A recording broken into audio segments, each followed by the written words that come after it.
Hello friends! Hey, I'm out here with Liliana and we are out to, well, harvest and prepare one of our favorite treats. And it is a part of, well, yes, this flower. This amazing flower that you see all around us. It is towards the end of its prime flowering season when you can see it's starting to get its seeds, but there's still plenty around, and the part that we're after is kind of always waiting for us under the ground, isn't it? Yeah.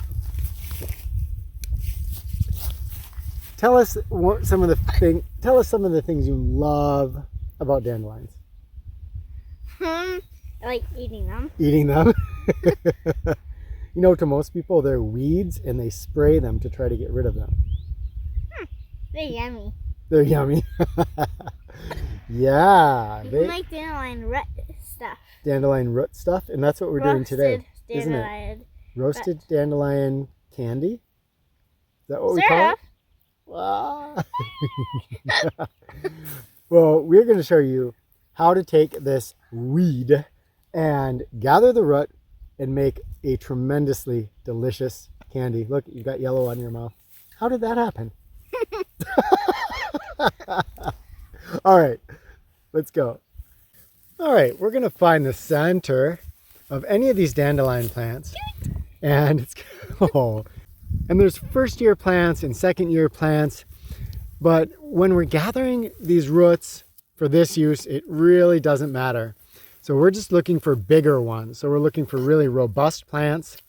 And hopefully this one will have a nice, really big root down there.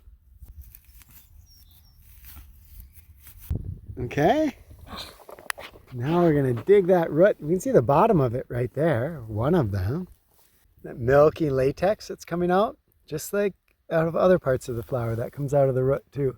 We didn't get a lot, but They'll make it enough for just to chop it up, right? Plenty for what our purposes are, right? Yeah. So next we're going to take you inside and show you how to make the candy. And whenever you're digging, if you find a dandelion root, then take it inside. Yeah. So back home, we're going to scrub all those roots off and get them clean. If there's any places where there's still some dirt, you can just put your knife at a 90 and kind of scrape along there. Okay, next we're going to chop them into pieces about that size. So even though we didn't get a lot of roots, we still have a lot of candy here, right? Mm-hmm. It's going to be yummy. Mm-hmm. Let's take it over to the cast iron pan. We're just going to keep these moving. We could do this in an oven at 300 degrees and just leave them in there for a while. Or we can do them like this. It's a lot trickier to do it on the cast iron, but for the sake of today's video, that's what we're going to do. Now we need to cook out the moisture before these are going to roast up. And so another way to do this, if you want better results, is to cut them up and then dry them out. You can let them dry for a week or so on your counter if it's not too humid in your house, or you can put them in a dehydrator. Another trick for drying things, we saw this in Hawaii a lot, is to put them in your car on a tray up on the front dash, and the sun is going to essentially make your car into a dehydrator. Not when you're driving, just when it's sitting.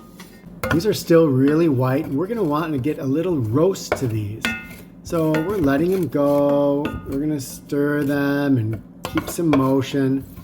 And we're doing this on kind of a medium heat because we don't want to just brown the outside and leave the inside moist. Okay, you can see that it's starting to get browner. It's been a couple of minutes. Liliana, you say you have a special culinary technique you want to share? I'm just making X's in the pan. It seems to move them around more. Oh, I see. Now, something that might happen is that you'll start to see some smoke happening.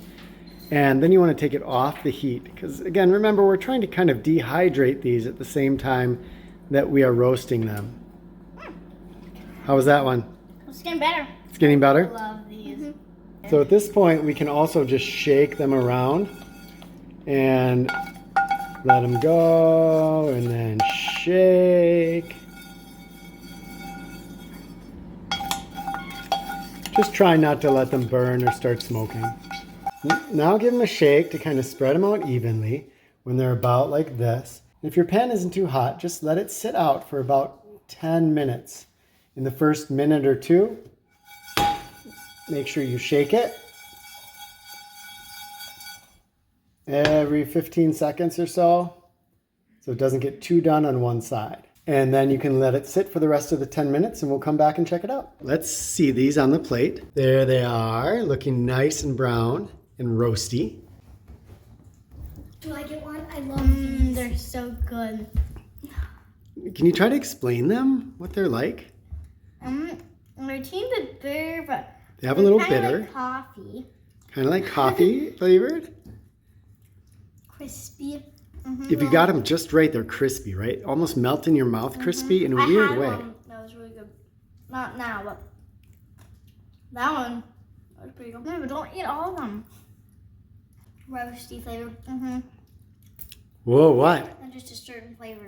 There's a certain flavor. That was so good. You girls have loved these ever since you were little, even though they're not sweet, right?